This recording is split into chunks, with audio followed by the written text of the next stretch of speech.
By now, we have covered everything about Nmap, and at this level, you have the intermediate knowledge of Nmap. That means you are an intermediate level ethical hacker from right here. Congratulations for that. So now we are going to wrap up by covering some additional options that might be useful when you are running your scans. After that, we will look at two more important topics when you are running your scans. So now we will explore some more results about aggressive scan, and as you remember from the last video, the -A option is an aggressive scan that enables several features like OS detection, version detection, script scanning. When we run this scan, we gets a lot of output including the result of various scripts. For example, as I have shown you FTP anonymous login right here. We also get some SSH host keys, although it's not super useful in this case,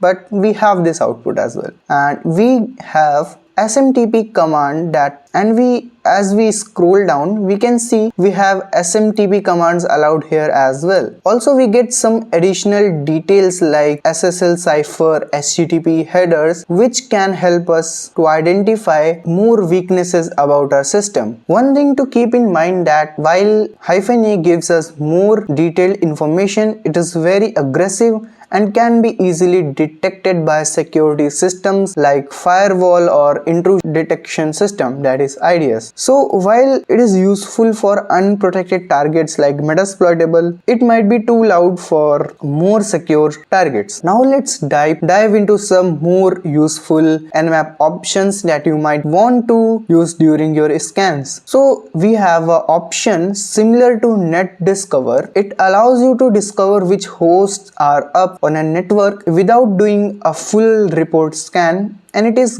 great for quickly identifying active host without worrying about open ports, and that option is -SN or -SN. So just clear our terminal once and type this command here and hit enter. So you have to type this command, that is nmap -SN, and you will have to give it your subnet range. Okay, so this command will give you a output of all the host data up and running, but I personally don't like this output because it is very congested, so I would prefer Net Discover. But if you want to know which ports are open on what target, you can just simply type this command. It might take a little less time than Net Discover, but it will give you a very congested output. Then we have a most commonly used option in Nmap. It allows you to specify which port you want to scan, and by default Nmap scans the top 1000 most common ports, but sometimes you may only need to scan some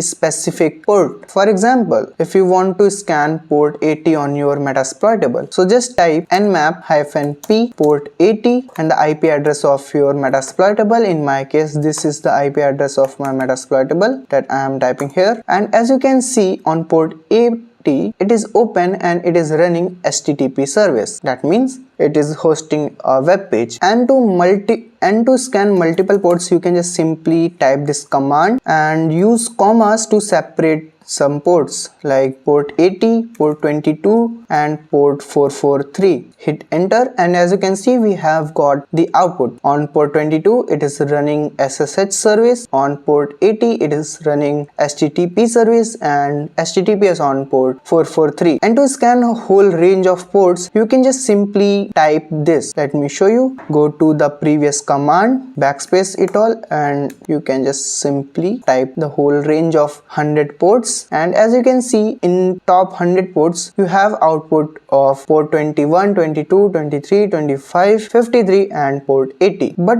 what if you want to scan all 65,535 ports? As you know, by default Nmap scans only 1000 ports, but you want to scan all 65,535 ports. You can do that as well. So just give it a range, type enter. It will take a bit longer time as it is scanning whole lot of ports. You can type its progress by pressing upper arrow key. It is 30% done. So let's wait till it scans all the 65,535 ports. I'm going to show you the fast scan as well. So let's go back to our normal scanning commands, and here just replace it with -f, and as you can see the top, it has scanned all the top commonly used ports in our metasploitable. So it is a good balance between speed and thoroughness when you don't need a full scan, and this will finish much faster than scanning all 1000 ports, but still it discovers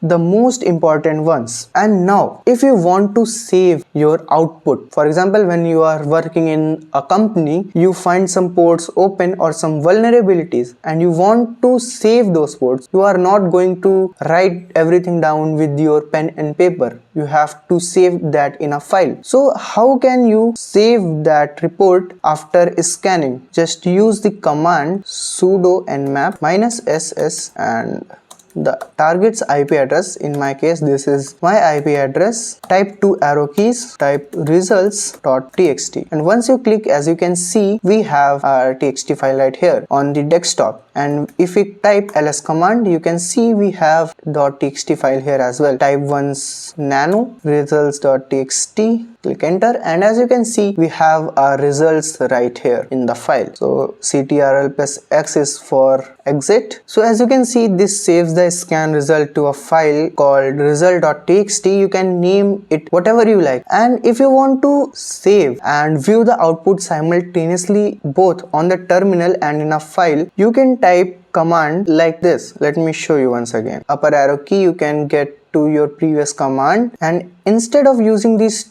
two double arrows, you can type -o n, and as you can see, it has not only saved your file but also you can see it on your terminal as well. So now you know that few more options are useful. You should be able to customize your Nmap scans for different situations. These options will make you not only scan your target more efficiently but will make you a lot more smarter in your ethical hacking journey. So right here are scanning section, and you have perfectly learned how to scan your target, how to gather information about your target, and from now in the next section we will know how to analyze vulnerabilities present inside your system, and the next section is very crucial as an ethical hacker. See you in the next lecture.